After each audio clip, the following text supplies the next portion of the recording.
الحمد لله نحمده ونستعينه ونستغفره ونؤمن به ونتوكل عليه ونعوذ بالله من شرور أنفسنا ومن سيئات أعمالنا من يهده الله فلا مضل له ومن يضلله فلا هادي له ونشهد أن لا إله إلا الله وحده لا شريك له ونشهد أن سيدنا ومولانا محمدا عبده ورسوله صلى الله تعالى عليه وعلى آله وأصحابه وسلم تسليما كثيرا كثيرا أما بعد فقد قال الله تبارك وتعالى في القرآن المجيد والفرقان الحميد أعوذ بالله من الشيطان الرجيم بسم الله الرحمن الرحيم يا أيها الذين آمنوا قوا أنفسكم وأهليكم نارا وقودها الناس والحجارة عليها ملائكة غلاظ شداد لا يعصون الله ما أمرهم ويفعلون ما يؤمرون صدق الله مولانا العظيم وصدق رسوله النبي الكريم ونحن على ذلك من الشاهدين والشاكرين والحمد لله رب العالمين. بزرگوں، بھائیوں اور عزیزوں،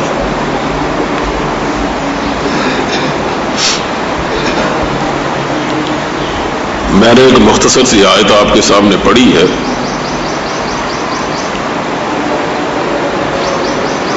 جس کو پڑھنے کے بعد اور اسے سننے کے بعد آدمی پر ایک فکر مندی کا احساس طاری ہوتا ہے، اور اگر انسان میں کچھ بھی اللہ کا خوف موجود ہے اور کچھ بھی دین سے تعلق ہے تو وہ اسے پڑھنے کے بعد یقیناً فکر میں ڈوب جاتا ہے.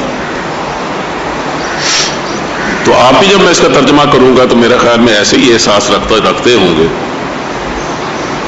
تو اسی حوالے سے چند باتیں آپ کی خدمت میں عرض کرنی ہیں. اس میں دو باتیں فرمائی گئی.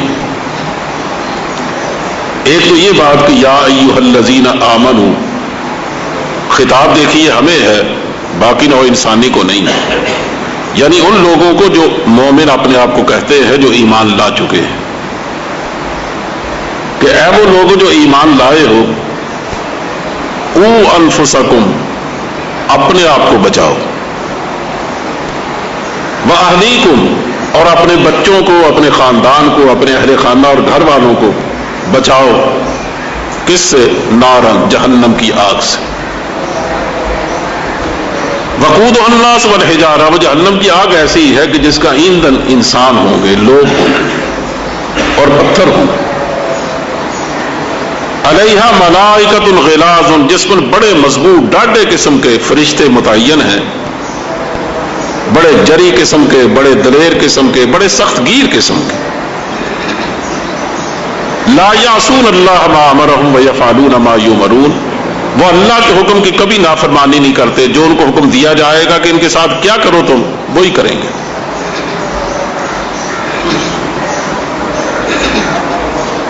اب آپ اندازہ فرمائیں کہ شروع میں ہی دو باتیں فرمائی گئی کہ باقی دنیا کے لوگ کچھ بھی کریں، وہ کچھ بھی سوچیں، لیکن مسلمانوں تم ایک خاص عہد کر چکے ہو اپنے اللہ سے کہ ہم اللہ کو اپنا حاکم مطلق اور اپنا معبود حقیقی مانتے ہیں، اور اللہ کے رسول کو نبی آخر الزمان اور اپنا اصل رہنما مانتے ہیں. اس کے بعد تمہیں فکر کرنی چاہیے اپنی بھی اور اپنے بچوں کی بھی کہ کہیں تم اس عہد کے خلاف تو نہیں کر رہے. کہیں ایسا تو نہیں ہے کہ تم نے اپنے اللہ سے جو وعدہ کر رکھا ہے کہ یا اللہ اطاعت صرف تیری ہوگی، بندگی صرف تیری ہوگی، سر صرف تیرے سامنے جھکے گا، اس دل میں خوف ہوگا تو تیرا، محبت ہوگی تو تیری، تیرے سوا نہ کسی امیدیں باندھی جائیں گی، نہ کسی خوف سے رشتہ قائم ہوگا.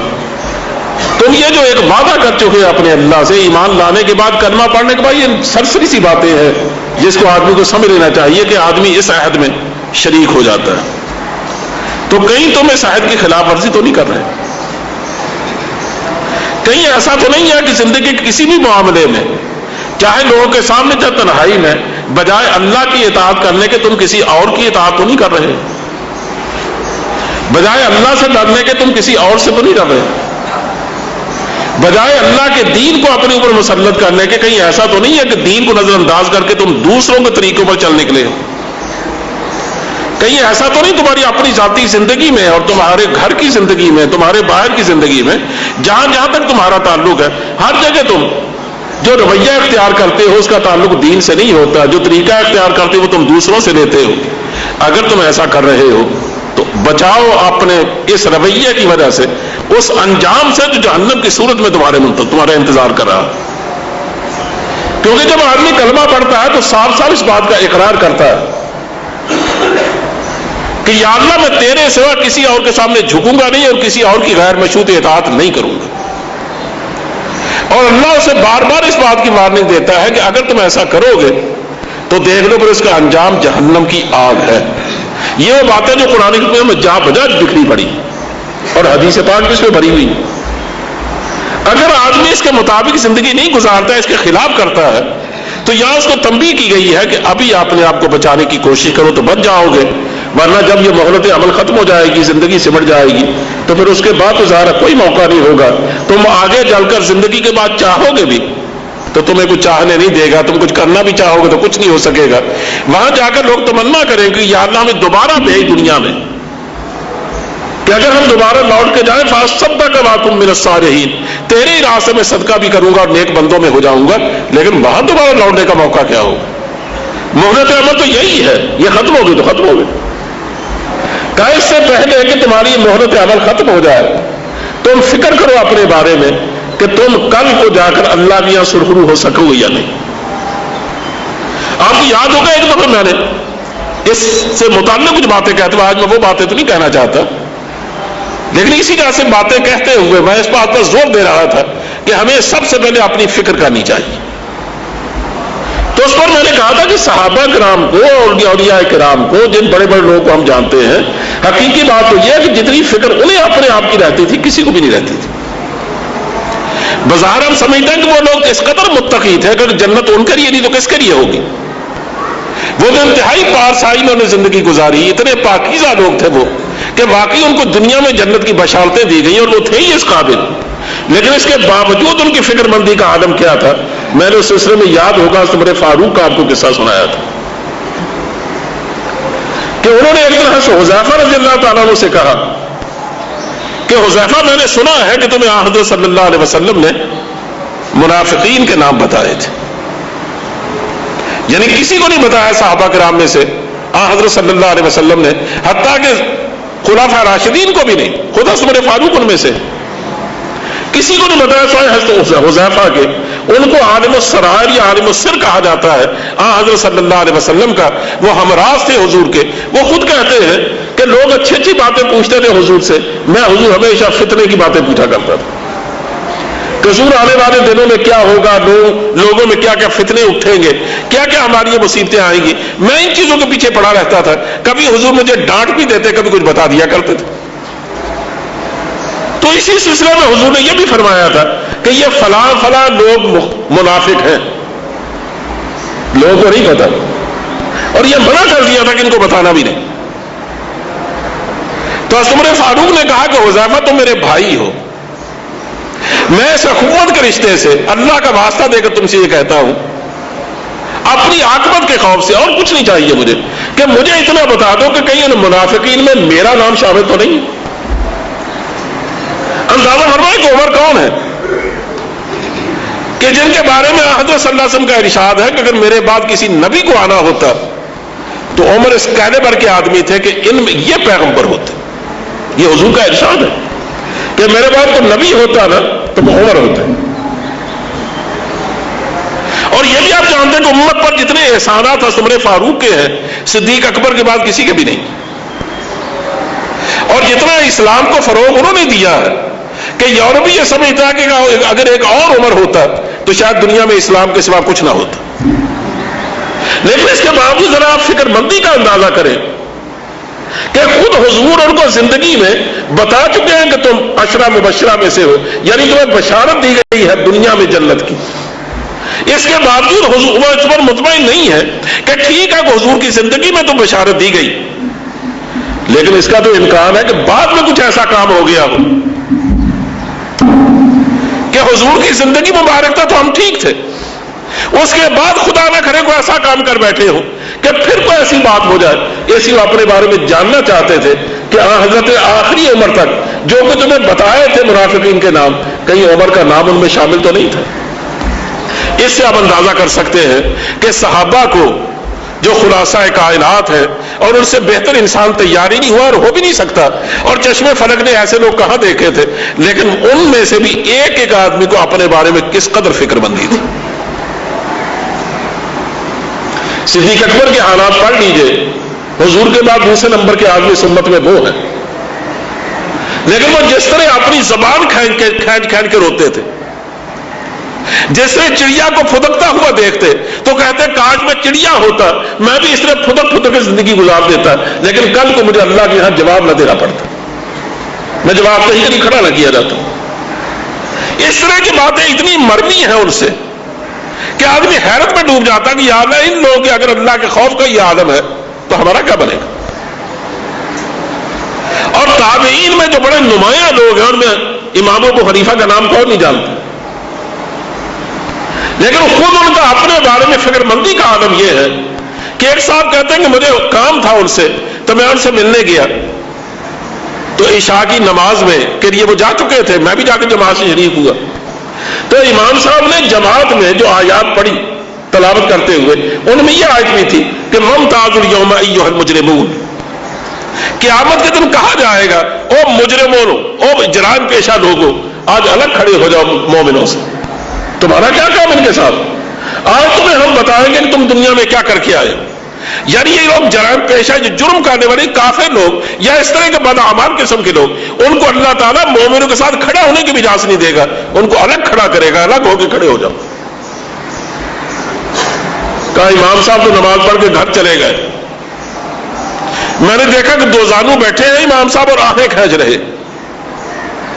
میں دیر تک انتظار میں رہا کہ فارغ ہوں تو ان سے بات کروں، جب اٹھے ہی نہیں تو میں پریشان ہو کر واپس آ گیا. کہا تہجد کری جب میں پہنچا مسجد میں تو دیکھا کہ اسی طرح امام صاحب بیٹھے تھے، وہی آیت ان کی زبان پر تھی، وَامْتَازُوا الْيَوْمَ أَيُّهَا الْمُجْرِمُونَ، اس آیت کو بار بار پڑھ رہے تھے اور ساتھ یہ کہہ رہے تھے رو رو کر کہ یا اللہ جب تم مجرموں کو اور گناہگاروں کو اس طرح رسوا کرے گا نا، دوسروں سے الگ کر کے کھڑا کر دے گا، تو اپنے اس بندے نعمان پر رحم فرمانا، مجھے اس طرح رسوا نہ کرنا دنیا کے سامنے، اور مجھے اس طرح حکم نہ دینا کہ ان سے الگ ہو کر کھڑے ہو جاؤ.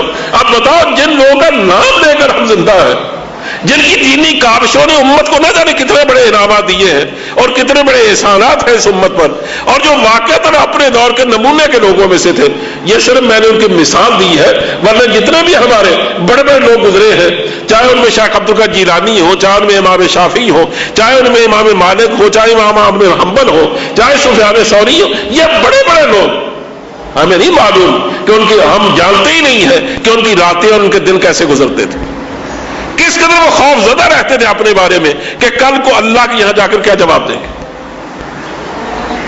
اور اللہ کا بھی ان سے معاملہ تو خاص ہی ہوتا تھا.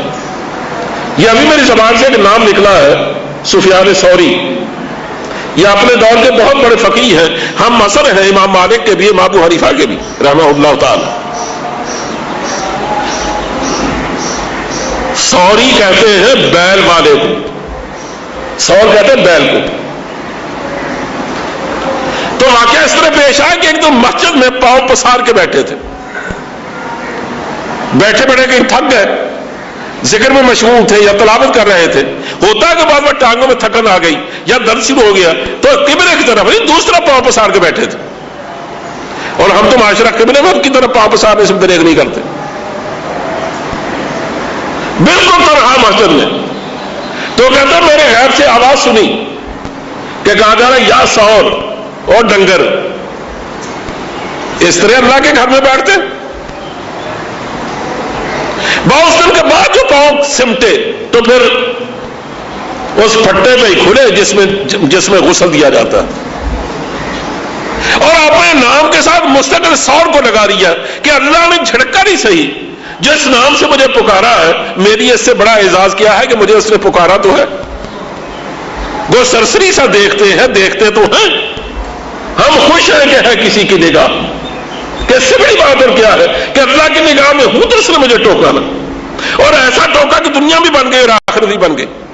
تو کہنا یہ ہے کہ اللہ نے ہمیں جو سب سے پہلی بات کا حکم دیا ہے اس آیت کریمہ میں، اور کاش میں بھی اس پر توجہ دے سکوں اور آپ بھی، کہ ہم بچانے کی کوشش کریں اپنے آپ کو جہنم سے. ہم بنی اسرائیل کی طرح یہ نہیں کہہ سکتے کہ ہم چونکہ بنی اسرائیل میں سے ہیں، امت ہے موسیٰ علیہ السلام کی اور ان کی اولاد میں سے بھی ہیں، ہمیں جہنم کی آگ نہیں چھوئے گی. ہمارا یہ عقیدہ نہیں ہے.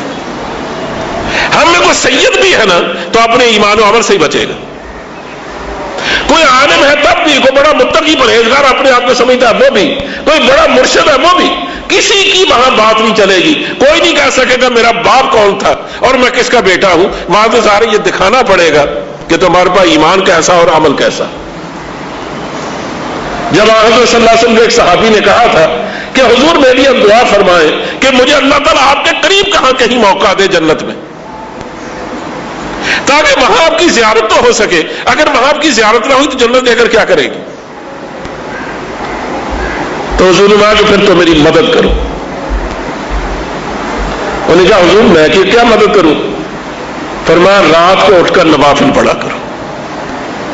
اگر تم چاہتے ہو نا کہ میں تمہاری دعا کروں اور باقی وہ دعا قبول کر لی جائے تمہارے بارے میں، تو میری مدد کرو کہ باقی ایمان و عمل تو تمہارے پاس ہے لیکن اس سے بہتر عمل کی پونجی پیدا کرو تاکہ تمہارے میں کام آ سکو. یعنی حضور بھی شفاعت کے لیے یہ تاکید فرما رہے ہیں کہ اپنے ساتھ کوئی لے کے آنا. تو اس لیے ہم یہ تو اس پر سہارا تو نہیں کر سکتے کہ ہم فلاں کے بیٹے ہیں، فلاں کے امتی ہیں، فلاں کے دامن گرفتہ ہیں، ہمارا فلاں سے رشتہ ہے، ہم اس لیے پار اتر جائیں گے. وہاں تو جانے کے لیے پوچھا جائے گا کیا لے کے آئے. اس لیے پہلی فکر مندی کی بات یہ ہے کہ اپنی فکر کریں، اور دوسری یہ ہے کہ اپنی فکر کافی نہیں ہے، ایک دوسری فکر بھی، وہ بھی تمہاری فکر کا حصہ ہے کہ یا ایھا الذین آمنوا قوا انفسکم، مسلمانوں اپنے آپ کو آگ سے بچاؤ، وَأَهْلِيكُمْ نَارًا، اور اپنے اہل خانہ کو بھی آگ سے بچاؤ. اہل خانہ سے مراد بیوی بھی ہے اور بچے بھی ہیں. ہم دونوں کو کہتے ہیں کہ جب تک بیوی آپ یہاں رکھا شوہر کے پاس ہے، اس کے اعمال کی نگرانی اس کی ذمہ داری ہے. وہ اس کی اس کی بے خبری میں، اس کی غیر حاضری میں کوئی سا غلط عمل کرتی ہے تو یقین اس کا شوہر نہیں پکڑا جائے گا. لیکن اگر اس کی بے خبری اتنی بڑھ جائے کہ جہاں وہ خبر رکھ سکتا تھا وہاں بھی خبر نہ رکھے، اور اپنی بیوی کے خیالات کی اصلاح کے دینی لٹریچر اس کو دے سکتا تھا اور وہ بھی دینے کی کوشش نہ کرے، اس کو درس قرآن سنایا جا سکتا تھا وہ بھی نہ سنایا جائے، اس کو جمعہ کے اجتماعات میں اگر کہیں لایا جا سکتا تھا تو وہ بھی لانے کی کوشش نہ کی جائے. یعنی جس طرح سے اپنے خیالات کی اصلاح کی ہے، اگر بیوی کو بھی انہی طریقوں سے بدلا جا سکتا تھا، لیکن آدمی کبھی کوشش نہ کرے تو یاد رکھیے کل کو جب بیوی پکڑی جائے گی تو ساتھ شوہر صاحب بھی پکڑے جائیں گے. اس سے پوچھا جائے گا کہ تم نے کیا ذمہ داری ادا کی تھی؟ تمہیں معلوم تھا کہ تمہاری بیوی دینی معلومات نہیں رکھتی، تم نے بیٹھ کر کبھی اسے دین سکھایا تھا؟ تم نے جا کر اسے اچھی اچھی کتابیں دی تھی؟ تم نے اس کی نگرانی کی تھی کہ واقعی نماز پڑھتی ہے کہ یہ نہیں پڑھتی؟ تم نے دیکھا تھا کہ جب تم سو جاتے ہو تو وہ ٹی وی تو نہیں دیکھتی رہتی، وہ فلمیں تو نہیں دیکھتی؟ اور اگر تم نے ان باتوں کی پابندی نہیں کی اور تم نے اپنی ذمہ داریاں ادا نہیں کی تو آج جب وہ پکڑی جا رہی ہے تو اس کے حصے کے عذاب میں سے تم بھی نہیں بچ سکو گے. اسے فرمایا کہ اس میں بچے بھی شامل ہیں. بچے تو ظاہر ہے 100% بالغ ہونے سے پہلے پہلے ماں باپ کی ذمہ داری کہ بچہ ماں باپ کے گھر میں پیدا ہوتا، وہ ماں کی بھی ذمہ داری اور باپ کی بھی ذمہ داری، اور جس ماں نے اپنی ذمہ داری کو محسوس کر لیا، میں یہ تو نہیں کہہ سکتا 100%، لیکن کہا جا سکتا ہے کہ بہت حد تک بچہ بگاڑ سے محروم ہو جاتا، بگاڑ سے محفوظ ہو جاتا ہے۔ اور ماں باپ کی ذمہ داریاں، بلکہ خاص طور ماں کی ذمہ داری تو بالکل اسی دن سے شروع ہو جاتی ہے جس دن بچہ عالم وجود میں آتا ہے۔ اگر آج کے بعد یہ گندی رہ کر، بے نماز رہ کر، بےہودہ لٹریچر پڑھ کر اپنے خیالات کو گندا رکھ کر اس کو دودھ پلائے گی تو اس کی نحوست سے وہ بچہ محفوظ نہیں رہ سکتا۔ اگر یہ چاہتی ہے کہ میرا بچہ خوش خصال نکلے، اللہ اس کے دل میں ایمان کا نور پیدا کرے جب بڑا ہو، تو اس کی بنیاد تو دودھ پینے کے ساتھ شروع ہو جاتی ہے۔ جس بچے کو پاکیزگی کے حال میں دودھ ماں پلاتی ہے نا، یقین جانیے اس کے دل میں اللہ کا نور اترے بغیر نہیں رہتا۔ ایسے واقعات کبھی قدرت دکھاتی ہے تاکہ پتہ چلے کہ ان کے کچھ اثرات بھی ہوتے ہیں، لیکن تاریخ اگر نہایت تیقن کے ساتھ ان واقعات کو دہراتی ہے تو بالکل اس کا انکار کر دینا تو تاریخ پر عدم اعتماد کر دینے والی بات ہے۔ کہ بابا فرید الدین گنج شکر رحمۃ اللہ علیہ کے بارے میں اتنے مورخین نے لکھا ہے کہ آدمی کس کس کا انکار کرے کہ جب وہ پیدا ہوئے تو 15 پارے کے حافظ تھے، یعنی جب انہوں نے بولنا سیکھا ہے، کوئی سنانے کے قابل ہوئے تو آہستہ ان کی زبان سے قرآن پاک نکلنا شروع ہوا، اور تحقیق میں معلوم ہوا کہ ان کی والدہ کو 15 پارے یاد تھے۔ اور طریقہ ان کا کیا تھا کہ اس زمانے میں چونکہ چکی پیس کر آٹا تیار کر کے روٹی پکانی پڑتی تھی، وہ روزانہ جب چکی پیستی تھی تو روزانہ چکی پیستے ہوئے 15 پارے کی تلاوت کرتی تھی۔ بڑا گھر ہوگا آٹا کھانے والا، یعنی روزانہ جس بچے کے کان میں 15 پاروں کی تلاوت ہو، اور وہ بھی اللہ کی اس نیک بندی کے ذریعے سے، اس کے اثرات کیوں نہیں ہوں گے؟ خیر، شیخ عبدال جیلانی رحمۃ اللہ علیہ کے بارے میں جب ان کی ماں سے کہا گیا کہ مبارک ہو ماشاءاللہ آپ کا بچہ بڑا ہونہار ہے، تو فرمایا اس میں اللہ کا شکر ہے، لیکن اس میں عبد القادر کی کیا ہمت ہے؟ اللہ کا احسان ہے، لیکن اصل بات یہ ہے کہ میں قسم کھا کے کہہ سکتی ہوں کہ جب تک میں نے عبد القادر کو دودھ پلایا کبھی بے وضو نہیں پلایا تھا۔ تو وہ کیوں نہ لے کے آتے ہوتی اس کی؟ یعنی جن بچوں کو ماں اس طرح پالے گی کہ جب تک دودھ پیتے ہیں تو ان ہاتھوں کے ساتھ دودھ پلائے گی، اور جب بولنا سیکھیں گے سب سے پہلے اللہ کہلائے گی، لا الہ الا اللہ کا وظیفہ کروائے گی اسے، جو حضور نے فرمایا ہے کہ جب زبان کھلے تو سب سے پہلے اللہ یا لا الہ الا اللہ کہلاؤ اپنے بچے کو۔ اور ہم جو کچھ کہلاتے ہیں آپ کو معلوم ہے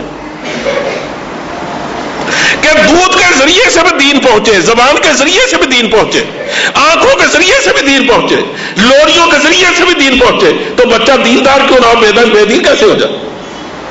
وہ لوریاں بھی دیتی تھی قرآن کریم پڑھ کر، جب وہ سمجھنے کچھ قابل ہوتا ہے تو قصے سناتی تھی رسول اللہ صلی اللہ علیہ وسلم کے، صحابہ کرام کے، اولیاء کرام کے، ہمارے بڑے بڑے لوگ کے، تو ظاہر بچہ ہونہار کیوں نہ ہو، اور کیوں اس کی وہ عادات نہ بنے جو ہم پیدا کرنا چاہتے ہیں۔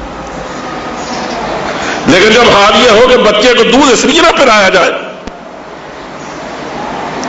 کہ اتنا وقت کہاں سے لائے، ہماری ماشاءاللہ جو سوشل ایکٹیویٹیز ہیں ہماری بیگمات کی، وہ موقع ہی نہیں دیتی کہ بچے کو لوریاں دی جائیں، بچے کو دودھ پلایا جائے، اس کو اپنے پاس بٹھایا جائے، اس کی تربیت کا سامان کیا جائے۔ آیا ہو کہ ہاتھ میں بچے ہیں تو پھر ہوگا کیا؟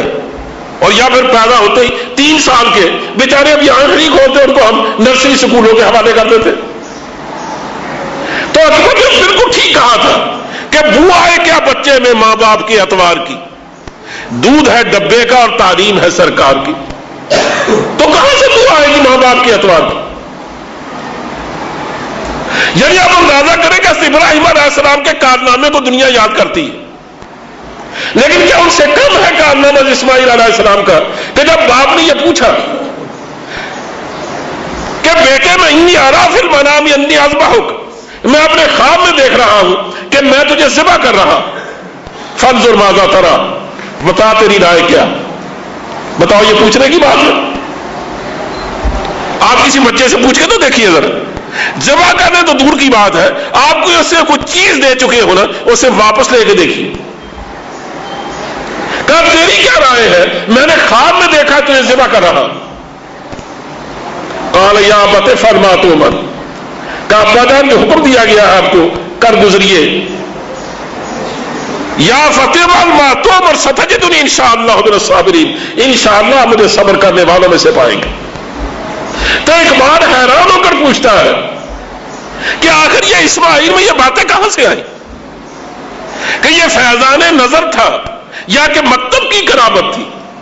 سکھائے کس نے اسماعیل کو آداب فرزندی؟ یہ آداب فرزندی اسماعیل نے کسی مدرسے سے سیکھے تھے؟ یہ نظر تھی اماں کی اور باپ کی، جس نے سب کچھ انہیں سکھایا تھا۔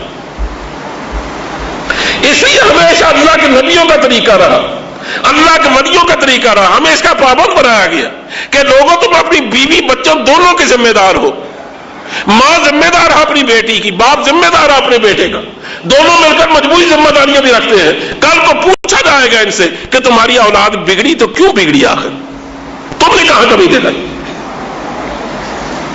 ہمارے بعض لوگ کہتے ہیں نہیں کیا کریں، حالات ہی ایسے ہیں، جن کو بگڑنا ہے بگڑ ہی جاتے ہیں۔ دیکھیں نا نوح علیہ السلام کا بیٹا بھی تو کافر ہی رہا۔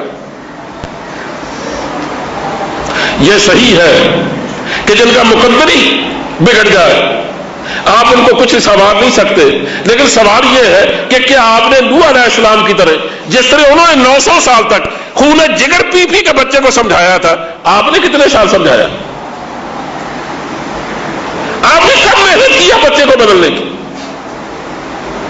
اور پھر اگر اس آیت کو ایک اور پہلو سے پڑھا جائے، یہ کہا جا رہا ہے کہ بچے کو بچاؤ آگ سے۔ اگر آج آپ دیکھیں اپنے بچے کو آگ کی طرف بڑھ رہا ہے کہ ابھی وہ جلتے ہوئے چولہے میں ہاتھ ڈالنا ہی چاہتا ہے اور ایک منٹ بعد اس کا ہاتھ جل کے بھسم ہو جائے گا، تو کیا آپ صرف نصیحت کرنے پر قناعت کریں گے؟ آپ صرف بیٹھے دور کرسی پر یہی کہیں گے نانا بیٹا اس میں ہاتھ نہ ڈالنا، جل جائے گا تمہارا ہاتھ؟ آپ تو بے قری اور بے چینی سے اس کا ہاتھ بعد میں پہنچے گا، چولہے تک آپ کا پہلے پہنچ جائے گا۔ جب تک یہ بے قری اور بے چینی تربیت کا حصہ نہیں بنتی، یقین جانو نصیحتیں اثر انداز نہیں ہوتی۔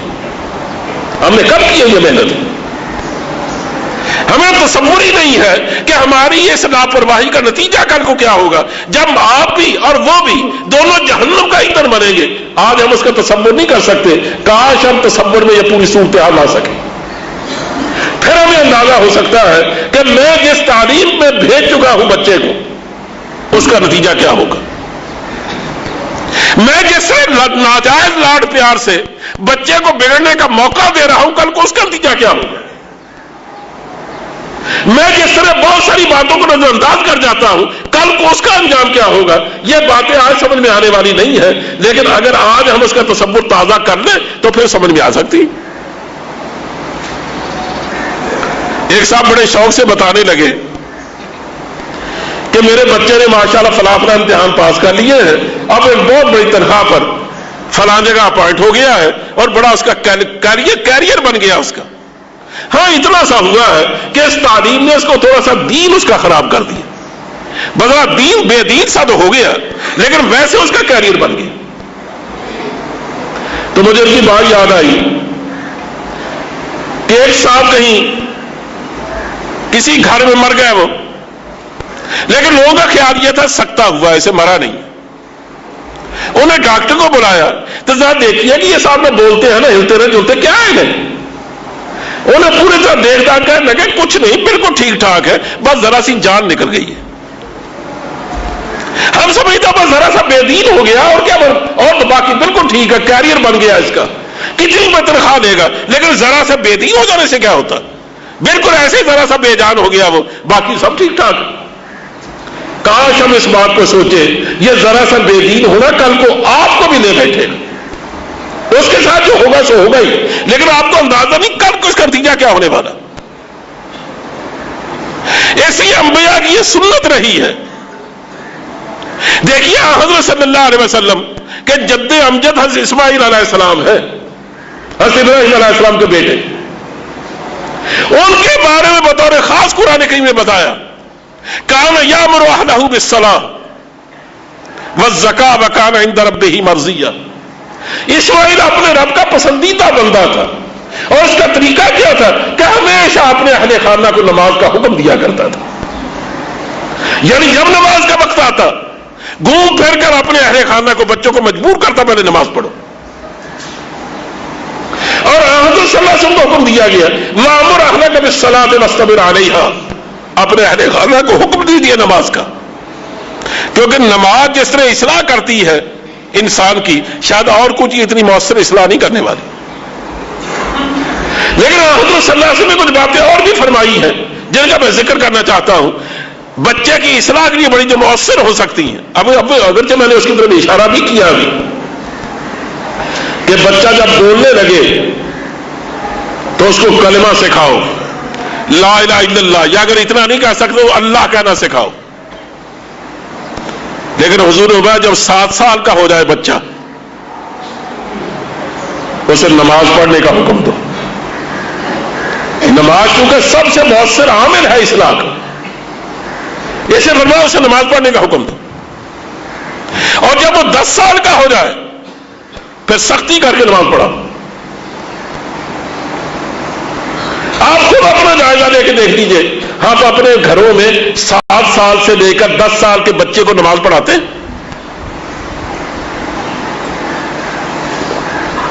اور اگر وہ نماز نہیں پڑھتا ہے تو کیا ہم اس کا کبھی تصور بھی کر سکتے ہیں کہ نماز کے لیے بچے کو مارا جا سکتا؟ ایک تو ہم نے یہ تصورات کو عجیب سے بنا دیا ہے کہ بچے کو سرے سے مارا ہی نہیں جا سکتا. یہ درست ہے کہ حضرت صلی اللہ علیہ وسلم نے ایسی مار سے منع فرمایا، منہ پر مارنے سے، اور وہ مار جو جسم پر نشان چھوڑ جائے. لیکن جہاں تک اتنی مار کا تعلق جو تعدیب کے لیے ضروری ہے، ادب سکھانے کے لیے، تربیت کے لیے، کہ بچے کو پتا ہو کہ اگر میں نے یہ کام کیا تو استاد میرا والد مجھ پر سختی بھی کر سکتا، مجھے مارے گا بھی. تو جب تک بچے کو ڈر نہ ہو وہ کام کیوں کرے گا؟ کیوں چھوڑے گا اپنی بنیاد کو؟ یہ جو مغربی تصورات نے ہمیں یہاں تک کھینچ کے لے آئے ہیں نا، وہ کہ تم بچے کے ساتھ میوی کرتے رہو ہر وقت، اور کبھی اسے یہ نہ کہو کہ تم نے اگر یہ غلط کام کیا تو اس کی غلط سزا، تمہیں سزا بھی ملے گی. ہم زندگی کے اور کسی حصے سے سزا کو خارج نہیں کر سکے. سکولوں میں، تعلیمی اداروں میں سزائیں ملتی ہیں یا جرمانے ہوتے ہیں، لیکن گھر کی تربیت میں ماں باپ کو نہ جانے ہم نے یہ کیوں پٹی بڑھا دی ہے کہ تمہارا بچہ چاہے کتنا بدتمیز کیوں نہ ہو جائے، کتنا بے نماز کیوں نہ ہو جائے، دیکھ لو تم نے کبھی اس پر سختی نہیں کرنی. شیخ سعدی مرحوم نے جو کچھ لکھا، اقبال نے اپنے پشچ باعث کرد جو اس کی کتاب ہے اس کا دیباچہ بنایا اسے. یہ میں اس لیے کہہ رہا ہوں کہ آپ کو کوئی چھوٹی بڑی بات اور طبیعت اپیل کرتی نہیں نا، چلیے ایک بات بھی شاید اپیل کرے. پشچ باعث کرد کا آپ دیباچہ پڑھ کے دیکھ لیجئے، اس میں نے کہا کہ مشرقی جو تصور ہے کہ بچے پر نرمی سے بھی سمجھاؤ اور سختی سے بھی سمجھاؤ، کہا یہی وہ تصور ہے جس کو میں سپورٹ کرتا ہوں، اور اسی سے انسانی اخلاق پیدا ہوتے ہیں اور اس سے سدھرتے ہیں. اور اس کے علاوہ اگر تم کوشش کرو تو کبھی بننے کا نام نہیں لیتے. وہ صاف انکار کرتا ہے کہ یہ مغربی تصور کہ صرف ترغیب دو اور ترہیب سے کبھی کام نہ لو، کہ یہ ادھورا تصور ہے. صحیح تصور وہی ہے جو سعدی نے پیش کیا تھا. خود قرآن کریم میں آپ نہیں دیکھتے اگر جنت کی نعمتوں کا ذکر کیا جاتا جہنم کی سختیوں کا ذکر نہیں کیا جاتا، کیونکہ فطرت پیدا کرنے والے نے جو ہمارا مزاج بنایا ہے وہ جانتا ہے اس پر دونوں چیزیں اثر انداز ہوتی ہیں، کبھی ترغیب اثر انداز ہوتی ہے، کبھی ترغیب اثر انداز ہوتی ہے.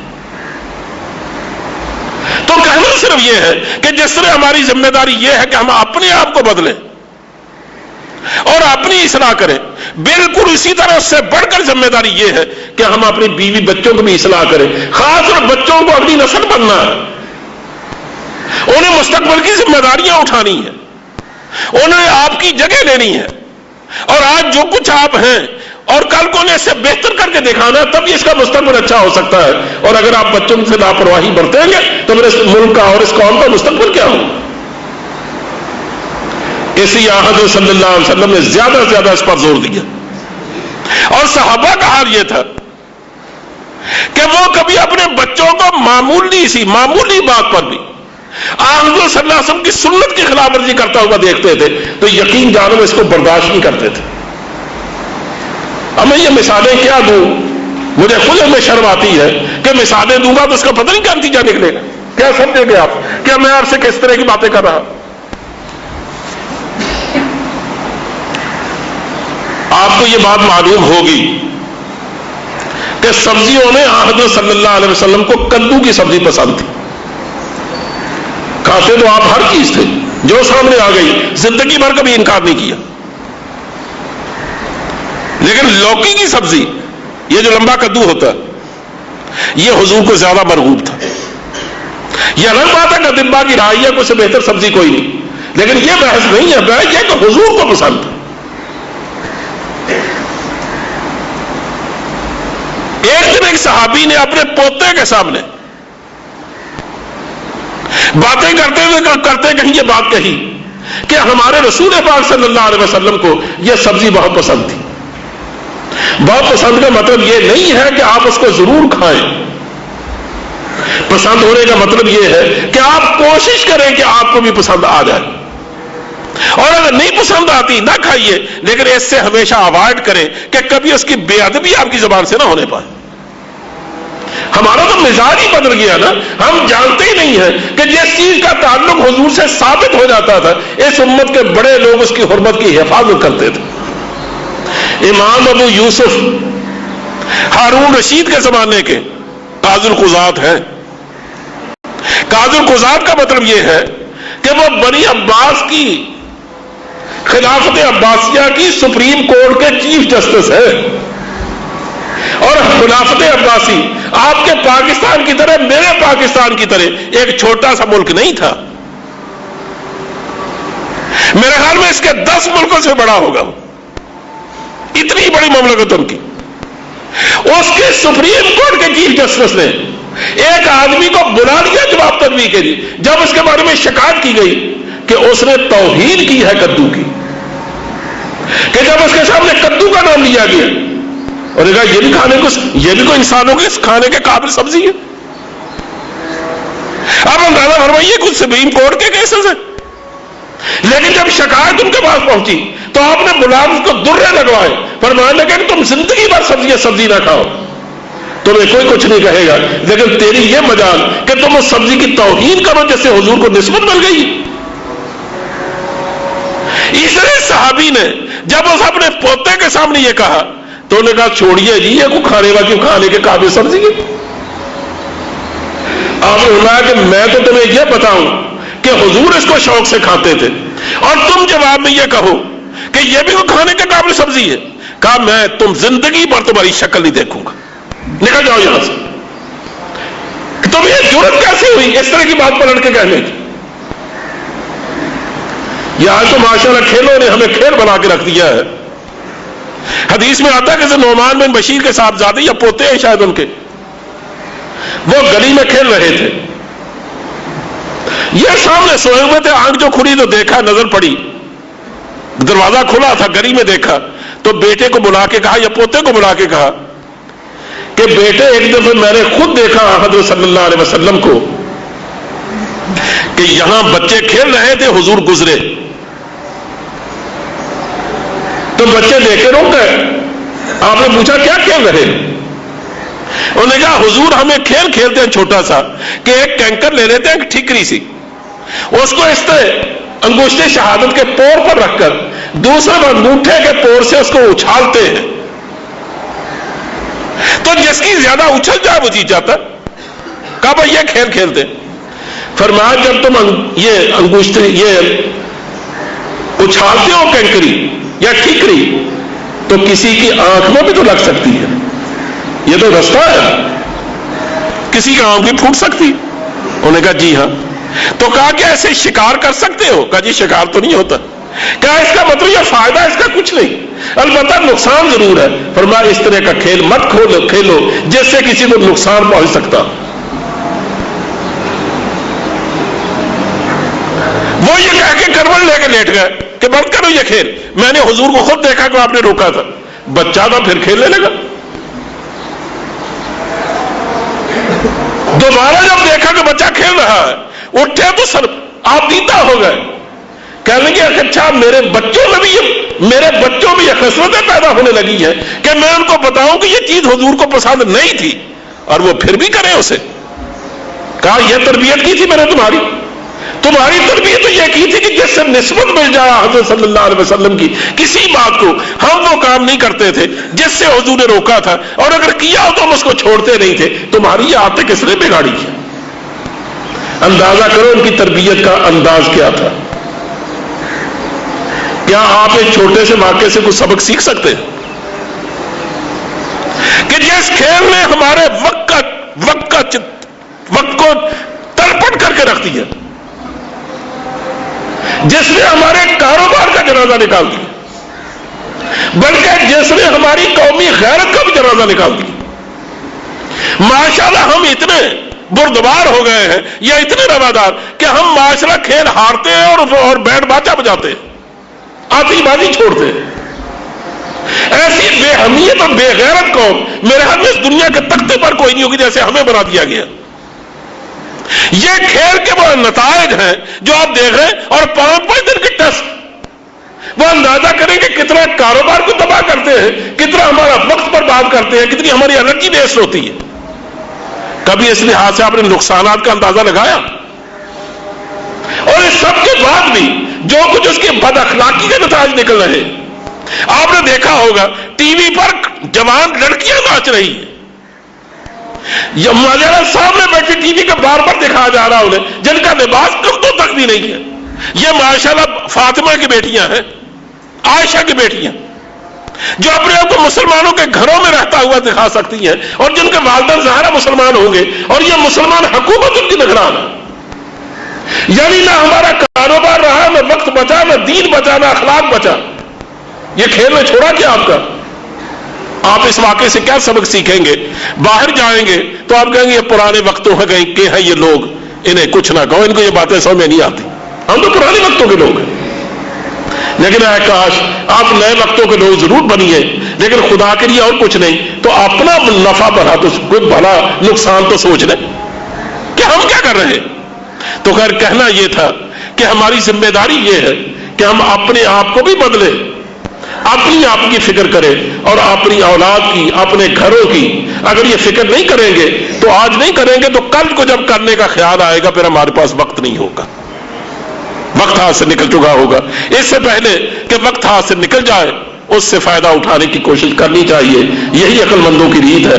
سنتیں پڑھ لیجئے، وقت ہو گیا۔ وآخر دعوانا الحمدللہ رب العالمین۔ Visit taskeer.org